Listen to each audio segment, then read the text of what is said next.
mais lento do que a luz.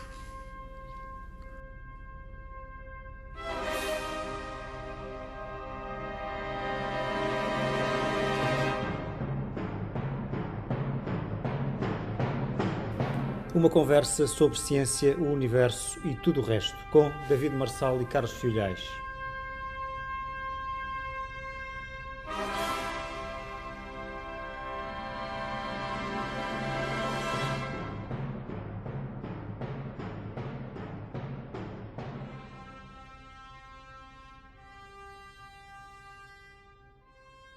Sejam bem-vindos a mais um Mais Lento do que a Luz, o podcast de David Marçal e Carlos Filhais. Hoje as nossas convidadas são as matemáticas Andrea Hall e Carlota Simões. Ambas estão ligadas às artes, em particular à música. São também as autoras do recente livro infantil Descobre as Simetrias, que é o número 11 da coleção Ciência a Brincar, publicado pela editora Bizâncio com o apoio da Sociedade Portuguesa de Matemática e da Fundação Calouste Gulbenkian. O livro, com atividades para crianças do primeiro ciclo do ensino básico, não se encontra nas bancas das livrarias, mas pode ser solicitado à Sociedade Portuguesa de Matemática. Andrea Hall é professora de matemática na Universidade de Aveiro e interessa-se por ligar a matemática a outras áreas e desde criança que tem um gosto especial por histórias infantis, o que a levou a criar o projeto Histórias com Sabor a Matemática, onde nasceram as aventuras matemáticas do Pinóquio. De vez em quando veste as roupas de um palhaço e com a equipa do Circo Matemático faz espetáculos de magia matemática recheados com palhaçadas, também elas matemáticas, que deslumbram e fazem rir públicos de todas as idades. O seu último livro, saído em 2022 nas edições esgotadas, em coautoria com Lara Pinto Pereira, intitula-se Pinóquio na Cidade dos Sólidos. Carlota Simões é doutorada em Matemática pela Universidade de Twente, nos Países Baixos, é professora no Departamento de Matemática da Faculdade de Ciências e Tecnologia da Universidade de Coimbra, é coautora de livros da coleção Ciência a Brincar. Foi também coeditora dos livros História da Ciência Luso-Brasileira, História da Ciência na Universidade de Coimbra e Portugueses na Austrália.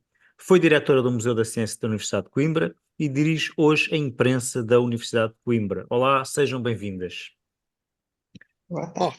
Olá. Então, vamos então começar a falar da ideia deste livro. Este livro pertence a uma coleção que estava adormecida há algum tempo. Portanto, vocês o que fizeram foi ressuscitar uma coleção. E eu tenho aqui o número 1, intitulado Ciência a Brincar, da Constança Providência, Helena Alberto e eu próprio. Tem data de, imagine-se, 1999, portanto, há 25 anos, pá. Esta coleção é mesmo antiga, pá. É do século passado. Portanto, a pergunta, não sei qual de vós quer começar. Talvez a Carlota, porque ela, enfim, já tem outros livros nesta coleção. Porque é que decidiram continuar esta coleção? Quer dizer, uma coleção de grande sucesso. Porque é que resolveste reanimar a coleção? Bem, este aqui, podemos comparar isto com a história da Bela Adormecida, que esteve adormecida durante muito tempo, depois veio um príncipe, deu um beijo e tudo voltou àquela Aqui são duas maravilha princesas em vez de um príncipe. Nesta vez são duas princesas que foram beijadas por um príncipe. Eu digo que o príncipe aqui é o financiamento. Este livro, na verdade, já tem as atividades que a gente propõe neste livro, já vêm de 2009. Nós fizemos estas experiências com turmas do primeiro ciclo, a Andrea em Aveiro e eu em Coimbra. E pronto, 2009 meteu-se a troika e o livro ficou na gaveta. Agora, as atividades ficaram ali à espera de um dia vir um príncipe que as beijasse e que as tornasse a pôr, lhes desse luz e que casasse com elas. Aqui, digamos que o príncipe é a Fundação Calouste Gulbenkian e a SPM, que deram um beijo e que trouxeram à vida esta princesa cheia de atividades. Não, as princesas são as atividades autoras. divertidas. Agora, o livro é sobre simetrias, não é? O livro é sobre simetrias. E resulta de atividades realizadas ao vivo, com crianças de escolas do primeiro ciclo, em Aveiro e em Coimbra. Passo para a Andrea. Sim, exatamente. Se puder ser, Andrea, como é que foram essas atividades? Há quanto tempo foram? As crianças já são grandes ou ainda são pequeninas? Sim, não pararam de crescer. Eu acho que já estão a trabalhar, ou a fazer mestrados, ou na universidade, ou enfim, estão ali já com mais de 20 anos, certamente, porque nós começámos em 2007, 2008, isto não foi só num ano letivo, foram alguns anos letivos, e na altura eu lembro-me que o mote principal foi porque a simetria, nessa altura, tinha um peso grande nos programas. E era abordada de diferentes perspectivas que para os professores era totalmente novidade, até para mim. Eu na altura, não estava consciente, a minha formação não é de matemática, atenção, de base, não é? Eu fiz engenharia eletrónica e telecomunicações. E depois o meu doutoramento foi em probabilidades. Portanto, não era uma área nada ligada à geometria, aos conceitos de simetria, e, portanto, a ideia de que não existe só simetria de reflexão foi para mim surpresa, como também terá sido para a maior parte dos professores que estão a ensinar o primeiro ciclo. Portanto, eu acho que o grande objetivo na altura era ajudar também os professores a ficar a conhecer outros tipos de simetria que não a simetria de reflexão, para perceberem melhor o que se pedia no programa de então, que na altura era até demasiado exigente, porque já falava das simetrias de rotação, simetria de translação, simetria de reflexão deslizante, e tudo isso era novidade para os professores. E, portanto, nós tentámos criar, através de atividades muito práticas, muito reais, com base na natureza, nas pegadas, nas caras das crianças, e também ligadas à criatividade, criar padrões. Pronto, torná-las as atividades estimulantes, mas que no fundo cobrissem toda essa variedade de simetria de uma forma bastante informal, porque nessas idades obviamente que não se pretende Que idades definições é que estamos a formais, falar? 8, de 9 6 anos? aos 10 anos, 6 aos 10 nós anos. envolvemos crianças do 1º ao 4º ano. Portanto, Eu posso acrescentar. Eu sim, posso sim. acrescentar que há, neste momento, depois da publicação do livro, há grupos do pré-escolar a desenvolver estas atividades. E Portanto, estas é antes dos simetrias, 6 anos, pré-escolar, portanto, a partir dos 4. estas simetrias ainda estão nesses tais programas que falava a Andreia, quer dizer, nos programas do ensino básico Neste prevê-se momento isso? no primeiro ciclo, já só estão especificadas as simetrias de reflexão e de rotação. Mas claro que para o professor é bom que saiba que existem mais 2 tipos de simetria no plano, não é? E nós, como evitamos no livro os conceitos, a terminologia mais avançada, não é? Nas atividades não aparece em lado nenhum o termo reflexão deslizante, não é? Simetria de reflexão deslizante. Tudo o que aparece é que pode fazer um friso com as pegadas das nossas e as dos outros animais, e portanto, alguns dessas atividades que na verdade, pronto, podemos dizer que já não são do programa, mas que não, eu acho que não faz mal nenhum, de uma forma assim informal e divertida, as crianças perceberem que a ideia de simetria se pode aplicar ainda a outros conceitos, a ideia do repetir e de poder, no fundo, ver a mesma coisa quando se repete ou se muda a posição, mas volta-se a ver o mesmo, esta ideia fundamental da simetria. Muito bem. Portanto, se temos falado, portanto, o livro fala de simetria, portanto, a 2 dimensões, não é? Portanto, Mas a também a 2 dimensões, 3. mas também a 3. Pois eu também acabei por me cruzar com, não foi no pré-escolar, foi um bocadinho mais tarde, foi no doutoramento, acabei por me cruzar com a simetria a 3 dimensões, por causa da cristalografia de raio-x, que também é muito importante, a repetição das moléculas num cristal, que é isso que permite encontrar um sinal de raio-x que no fundo depende dessa simetria. Na verdade, a análise depende dessa simetria. Ahm, Portanto, mas agora eu ia vos perguntar, portanto, já falaram aqui de vários tipos de simetria, de reflexão, rotação, translação.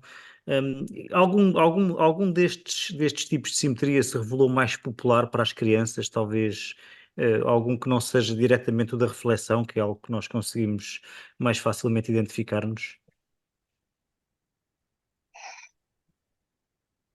Pois não sei, é assim, a translação e a reflexão deslizante exigem a ideia do infinito e da repetição infinita e, portanto, nós não pretendemos entrar muito por aí porque já é uma abstração grande para uma criança, não é?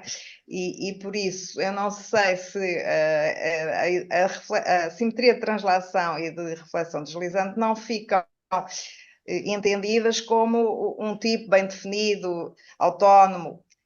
São mais experiências que fazem sentir que se repetirmos o mesmo padrão numa ou duas direções, temos ali uma repetição e as crianças fazem mais pelo lado da criatividade ou pelo lado de descobrir o que falta num padrão que se repete, e isso acaba por ligar com outros temas do programa que existem desde sempre, que é o sequências e repetir uma sequência.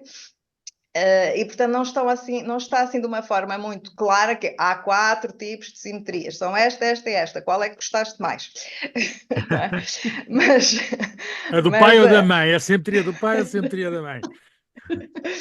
até porque depois nos padrões elas acabam por estar todas misturadas, ou podem estar Mas há misturadas. atividades que eles acham mais divertidas, sei lá. Eu pensei Sim. naquela do helicóptero para lançar aviões e tal. Mas também Aviões ou há alguma helicópteros? dificuldade em responder, por menos da minha parte, porque as atividades foram distribuídas por várias turmas e, portanto, cada turma fez uma ou duas, não tem assim muitas para comparar e dizer, eu gostei muito mais desta do que daquela. Embora aqui estejam 20 e não sei quantas, 21 atividades, mas foram 7 turmas, que em média cada uma fez 3. Isso é a resposta eu de uma posso dizer- matemática, já não é de uma engenheira. Eu posso dizer que os helicópteros não sei porque não foi comigo, mas os moinhos de vento e a simetria de rotação foi uma atividade muito, muito divertida para eles, porque depois também ligava à parte da mecânica e ver qual é que rodava melhor. A atividade de criar os padrões, eles também gostaram muito. Aí pelo lado criativo, de criar padrões bonitos, e como havia e eles próprios criaram os azulejos, portanto também acho que foi uma das atividades que eles gostaram muito de fazer. E a das caras, da simetria das caras, em que nós fizemos o Com scanning fotografias, e não é? estamos ao meio. Eles também se divertiram imenso a ver as próprias caras, porque cada um fez a sua cara nas várias versões. E essa também foi muito divertida. Carlota, qual é a tua opinião sobre Na a verdade, diversão maior? A diversão maior. Qual é que gostavas que eles gostassem mais? eu tenho já uma opinião, porque uma opinião que não é minha, é das próprias crianças, porque este livro foi publicado agora porque há um projeto da ESPM que se chama Círculos Matemáticos, que é criar na escola espaços onde as crianças possam fazer matemática fora do horário letivo.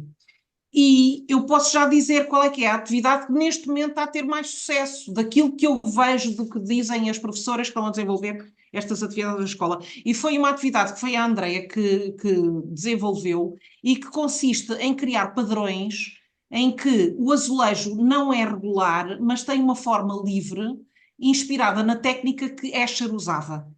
E a Não verdade é é que bem estão a surgir. simétrico, ali quebra a simetria, não é? Mas a estrutura, a rede é simétrica e depois há uma criatividade em formar o azulejo. Digamos que é uma rede quadrangular, ou hexagonal, ou triangular, mas as crianças podem formar a rede e criar estruturas inacreditáveis. E o que está a acontecer agora é que há grupos em que este desafio surge e muitas vezes nem são os alunos que gostam mais de matemática que estão fascinados pela técnica, são miúdos criativos que não sabiam que gostavam de matemática e estão agora a ter aqui uma visão nova sobre uma disciplina que eles desprezavam. Engraçado. Olha, há simetrias que são mais óbvias do que outras, não é? Será que as simetrias no espaço percebe-se bem? As simetrias no tempo talvez seja, enfim, embora tenham semelhanças com as simetrias no espaço, talvez sejam mais difíceis de perceber. E há lá aquela experiência engraçada de andar para trás no tempo numa música. Nós também experimentámos a simetria com a música, que consiste em tocar uma melodia e agora a simetria em relação a isto, eu preciso de uma máquina do tempo, porque tenho que ler a melodia do fim para o princípio. Claro que se nós anotarmos as notas, e nós, como sabemos que as crianças muitas vezes não têm formação musical, levamos um xilofone de cores e a melodia consiste numa sequência de cores, e agora é a sequência retrógrada, ou seja, lida do fim para o princípio. Temos aqui uma nova simetria, em que uma das linhas não é uma linha em espaço, mas é uma linha em tempo. Pois, E mas é na muito vida não interessante. funciona essa simetria, não é? Na vida o som anda para a Sim. frente e não anda para trás, exceto, sei lá, em É certas preciso a alturas. memória. Envolve uma coisa chamada memória, que é os músicos têm que ter a memória. E agora como é que é? O Bach era um craque, não é? Em tocar melodia, depois o seu contrário, e depois para cima e depois para baixo, portanto... Ou tem trechos de que anda para trás a música dele, é isso? Sim, sim, sim, tem. Agora, se formos olhar não para a música, mas para a sua representação musical na pauta, é muito parecido com o que nós fazemos em termos de simetrias no plano. Pois, Portanto, a pauta não é, se esquecermos o elemento de tempo e pensarmos na linha sim, melódica, sim, sim. aquela linha significa tempo, mas agora tem aqui umas bolinhas marcadas para todo o sempre. Se eu ler do fim para o princípio, estou a ler para trás no tempo. É como Só pôr um é uma espelho, de folha de certo papel. modo, não é? Como pôr um Exatamente. espelho. Exatamente, exatamente. Continuando a falar do tema da simetria de um modo mais geral, a simetria também está omnipresente na natureza e, obviamente, consequentemente na ciência que estuda a natureza. Como é que a simetria nos atrai na natureza e na ciência? Eu acho que isso é intrínseco de todo o tempo, porque de facto a maior parte dos seres vivos apresenta algum tipo de simetria, não é? Se calhar a maior parte dos animais, corrijam-me se eu estiver a dizer algo que não é verdade, mas a minha percepção é que a maior parte dos animais apresenta uma simetria bilateral e com esta simetria vertical. E depois temos, sei lá, as estrelas do mar, que têm outras simetrias de maior grau. Mas, portanto, eu acho que qualquer animal, por uma questão de sobrevivência, que aprende a reconhecer simetrias, porque reconhece o perigo, não é? Os predadores, e nós somos extremamente aptos a identificar, não é? Se não morremos, os nossos predadores. Portanto, acho que estamos muito habituados a identificar, especialmente as simetrias de reflexão, e que vêm da natureza, porque depois também as plantas apresentam muitas simetrias. E isso está dentro de nós, e por isso mesmo acho que desde sempre, desde que há registro escrito nas civilizações, que também vamos encontrar elementos de simetria, tipicamente na arte, nas criações mais artísticas. A escrita talvez não tanto, não é? Mas nas criações, sim, nós vemos a simetria, acho que acaba por ser um reflexo do que vemos na natureza. Nós também temos 5 pontas, falaste nas estrelas do mar, nós também temos 5 pontas como as estrelas no mar, mas ao longo da evolução perdemos alguma simetria. Sim. Sim, sem dúvida. Carlota, será que é por a natureza ser simétrica que nós nos interessamos por ela? Quer dizer, será que ela nos atrai por causa disso? Não, quer Eu, dizer, eu, não é a- apenas fugir dos predadores, há ali uma empatia entre nós e a natureza, porque de facto, vamos dizer assim, a natureza é bela. a natureza é bela e nós procuramos o belo e somos fascinados pelo que é mais equilibrado. Sim, nós, sem pensarmos nisso, tentemos a relacionar beleza com simetria, com harmonia. Pois, isto é uma questão que nos poderia levar muito longe, mas de Então vamos facto tentar, não muito longe, mas avançar um bocadinho nesse tema. é. Já a André falou da ciência, já falou da arte, referiu à arte. A simetria aparece na arte por aparecer na natureza, ou a simetria é um elemento, digamos, constitutivo da arte, quer dizer, é impossível, a arte trata de harmonia e a simetria é digamos, um constituinte básico da harmonia. Como é que E não vocês é só veem isso? harmonia. Eu acho que a simetria tem um outro componente que é a economia de meios. Nós, Hum. com um elemento, reproduzindo, replicando, criamos um motivo maior, não é? Um desenho maior, com simetria. E, portanto, há aí uma parte de economia de meio que é importante. Nós temos tendência a poupar trabalho, não é? A ser preguiçosos. E depois não é só isso. Eu acho que qualquer humano e qualquer animal, se calhar, na sua vida, equilibra naturalmente a repetição, não é? O cotidiano. Nós já há coisas que fazemos todos os dias mais ou menos a mesma coisa, comemos às mesmas horas, dormimos mais ou menos no mesmo tempo, no mesmo período de tempo todos os dias. Portanto, a repetição é fundamental na vida. mas a repetição a mais não serve a ninguém, não é? Portanto, o equilíbrio entre repetição e mudança faz parte da natureza de qualquer ser vivo.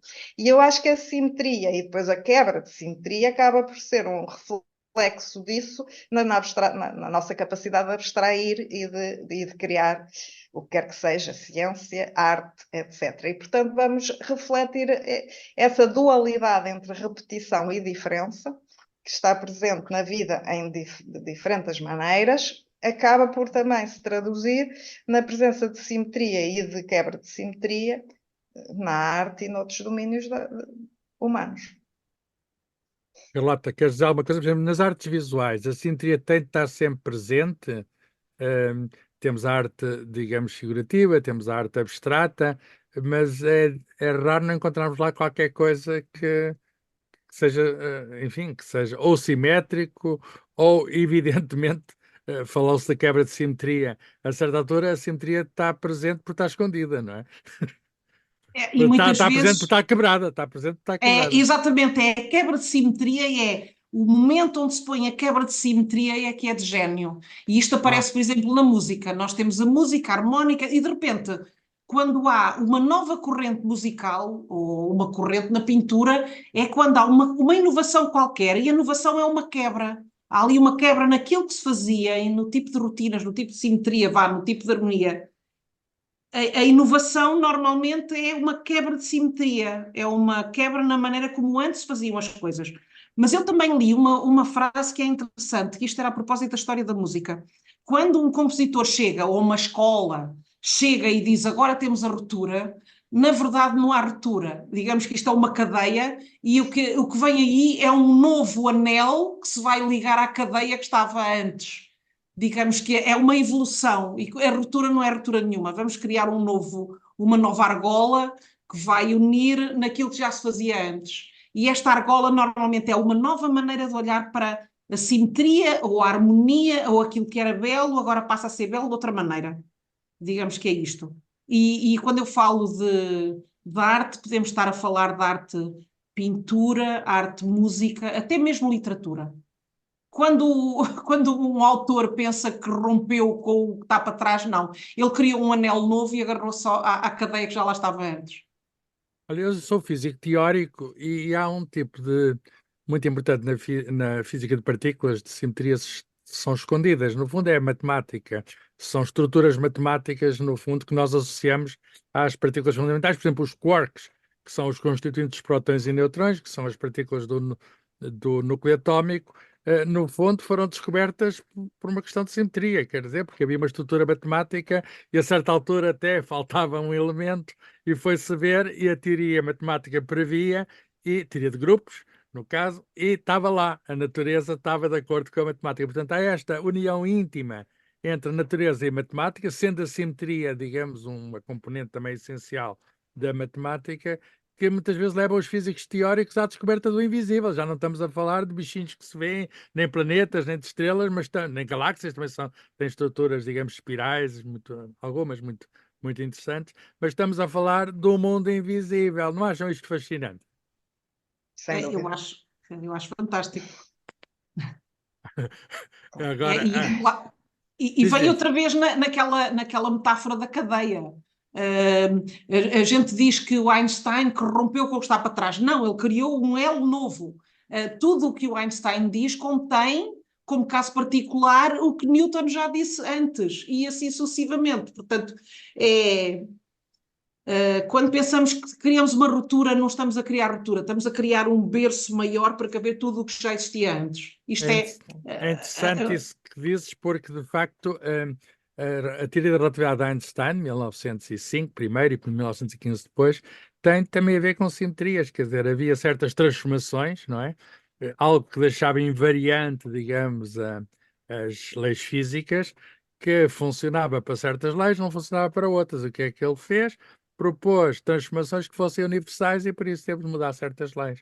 Mudou as leis da mecânica, encaixando nas leis antigas, com certeza num certo limite, e deixou estar as leis do eletromagnetismo. E, portanto, é mais uma vez um princípio de simetria. Quer dizer, isto não é muito conhecido, mas a simetria orienta muito os físicos teóricos. Às vezes, em domínios que não são nada óbvios, mas aí a matemática é uma grande ajuda. A matemática ajuda-nos a tatear o invisível. Eu estou a falar com duas matemáticas, estou-vos a mostrar a utilidade das vossas coisas. Claro, e também é verdade que para o comum dos mortais não consegue compreender a complexidade dos modelos, especialmente dos físicos, que conseguem de facto tornar as coisas complicadas para quem não está dentro Isso é verdade, do mas a assunto. matemática é que é Também, a grande separadora, porque quem não percebe a Sim. matemática também é muito difícil depois explicar, digamos, Tal e qual. onde é que está o belo. Por exemplo, havia um físico da teoria quântica do século XX que disse assim: eu prefiro ter beleza nas minhas equações do que tê-las de acordo com a realidade. E isto é muito interessante, porque diz, se a realidade não é assim, devia ser. Há qualquer coisa que está a tapar, há alguma quebra de simetria que está a esconder aqui o essencial. E eu acho muito interessante isso dos físicos, neste caso teóricos, irem atrás da beleza, quer dizer, interessa-lhes o belo, o resto, pá, o resto são pormenores, quer dizer, o resto é qualquer efeito que não interessa muito, mas pensam no fundo aquela ideia, digamos, do arquétipo, já vem do Platão, das formas perfeitas, etc. É uma ideia muito forte na física e depois, enfim, através da física, na química, na biologia, a ideia de simetria está omnipresente, não é? Como bem sabem, não é? Claro.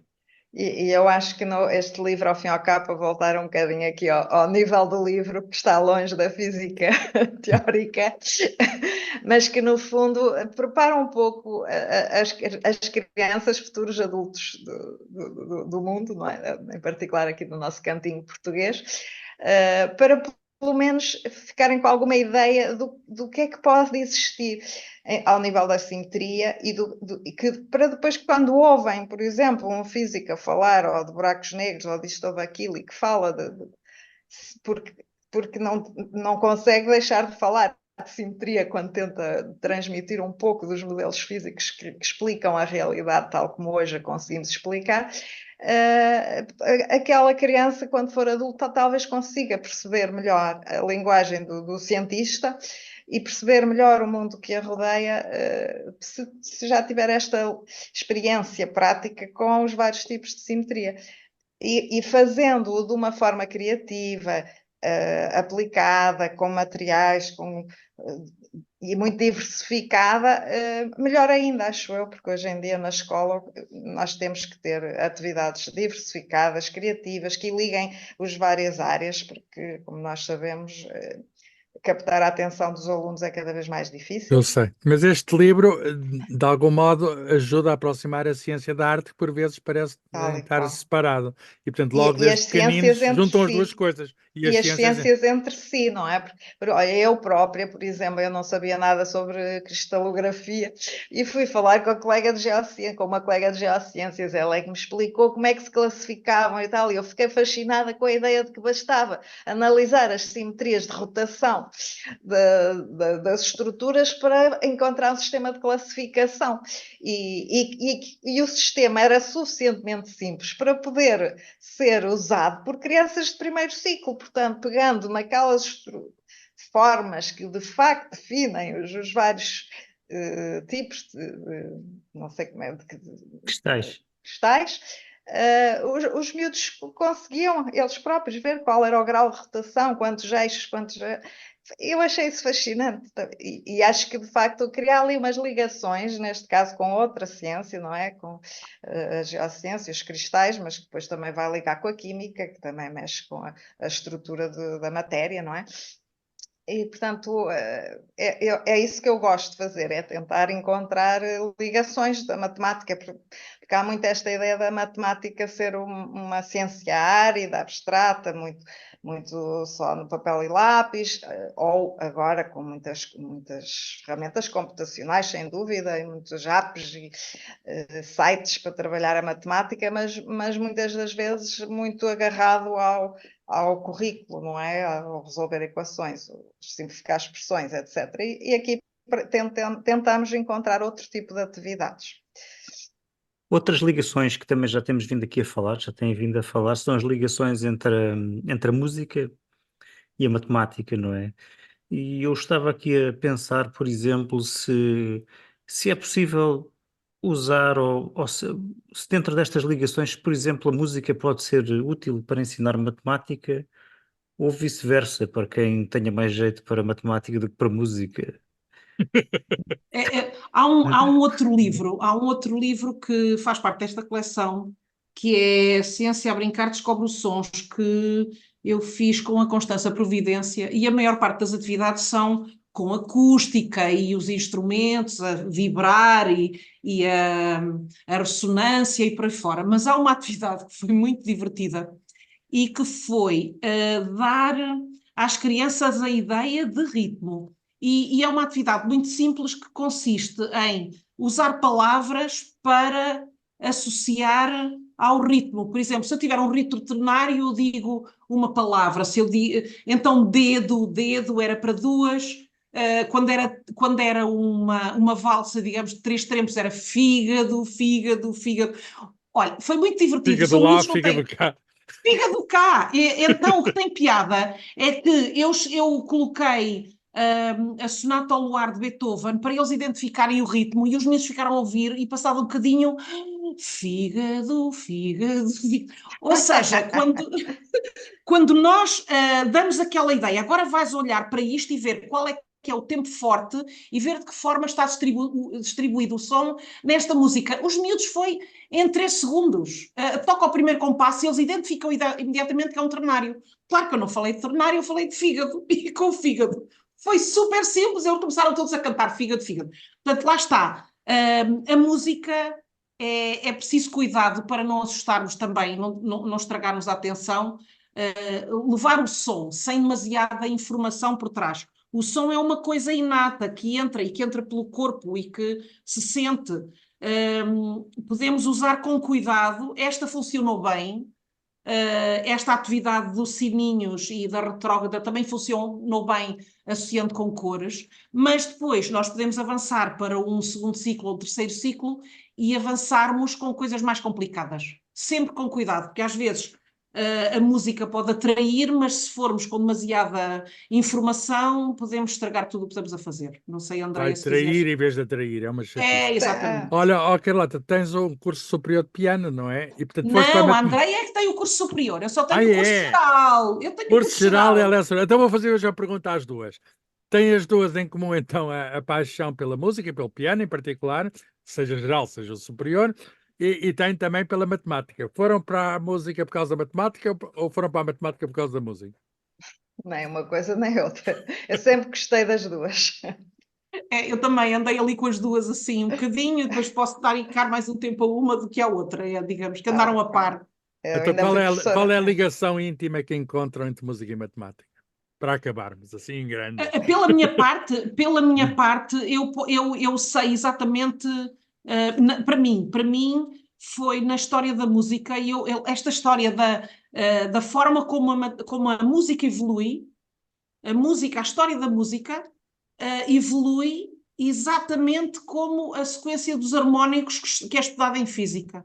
É inacreditável como é que o ouvido humano vai evoluindo com os harmónicos, com as frequências. Portanto, primeiro a música era uma única linha melódica, depois começamos a sobrepor e sobrepomos a quinta, isto é o canto gregoriano, que é o primeiro, digamos, o segundo harmónico, e continuando, se nós continuarmos a olhar para os vários harmónicos, isto dá-nos aquelas harmonias que vão entrando na história da música e vão definindo a composição moderna. Ou seja, eu já não estou a falar de matemática e música, estou a falar de física e música. E isto é facto. Se pusermos a sequência dos harmónicos, a história da música lado a lado, isto para mim é a coisa mais inacreditável que eu descobri Engraçado. quando estava a estudar a história da música. Mas devias ir para a física então, e não para a matemática. Oh, Andreia, ainda tocas piano todos os dias para Não, manter? não. Oh, Eu, Ana. desde que tive os meus filhos, tornou-se um pouco complicado manter trabalho, filhos e música assim, de uma forma regular. Mas Eles, os três, se aparecer um piano, ainda pões as mãos. sim, ainda ponho as mãos. E enquanto eles foram pequenos, eles também andaram a aprender música e eu tocava com eles. Eu fui professora de música há 5 anos, Ah, antes de ter os filhos. E o meu trabalho era ser acompanhadora, que eu sempre gostei mais. Portanto, tocar com outros e não propriamente dar aulas de piano. E, portanto, ainda toquei com os meus filhos quando eles andavam a aprender música. E isso faz-me aqui referir duas coisas. Eu tenho pena que aqui, especialmente aqui em Portugal, a formação musical da população em geral é de um nível muito baixo, porque se fosse um bocadinho mais rica, de facto conseguíamos usar as ligações entre a matemática e a música para, se calhar, tornar mais atrativos, e explicar e ajudar a perceber vários conceitos da matemática e, por outro lado, compreender melhor as estruturas musicais, porque, de facto, a maneira em como nós, ocidentais, escrevemos música tem muitas ligações com a matemática, não só ao nível harmónico, como a Carlota agora acabou mesmo de referir, harmónico e melódico, a relação intervalar que faz toda essa ligação com a acústica e com os gregos, com as razões de frequências, as proporções perfeitas, etc. E, portanto, há todo aí um manancial, desde os números racionais aos irracionais, porque a nossa escala de hoje já não é com razões, frações racionais, já é com relações intervalares que representam números, são representadas por números irracionais. Portanto, há toda aí uma ligação. Mas também há, ao nível da utilização do tempo, não é? De haver um compasso em geral, ou pelo menos haver tempo. E a maior parte da música tem compassos, divisões binárias, ternárias, etc. As sobreposições de tempos. Há todo um manancial, e não são poucos os compositores que utilizaram algum conhecimento de matemática, de uma maneira ou de outra, das maneiras mais diversas, desde o Bach, com as ditas cujas simetrias. Antes do Bach, uma série de compositores que usavam os cânones, portanto, que acabavam por ser charadas. Eles só escreviam uma melodia que depois tinha que ser reproduzida, uma segunda versão daquela mesma melodia ao mesmo tempo, mas eventualmente desfasada no tempo. Eram charadas que quem tocava tinha que descobrir como é que era para tocar aquela música através de uma frase que era um enigma. Isso também é muito divertido, depois perdeu-se no tempo, mas no Renascimento isso era muito comum. E no Depois século disso, XX chegámos aos Xenakis, não é? Que era Pois, engenheiro e que Xenakis, que apaixonado era pela matemática. arquiteto e engenheiro, portanto, ele usou muitos modelos aleatórios, não é? Portanto, usar música estocástica com modelos probabilísticos a fazer gerar os seus sons. Temos as mais variadas, agora, sei lá, no jazz. Eu tenho um filho a estudar jazz e vejo as coisas que ele usa de matemática para criar ritmos que sobrepõem uns com os outros. É inacreditável, de facto, como é que se pode usar ideias matemáticas para fazer Sim, gerar arte. Mas isso não é só na música, na pintura também, nas artes visuais. Não é? o tema é muito rico, podíamos ir muito longe, mas acho que temos que ficar por aqui.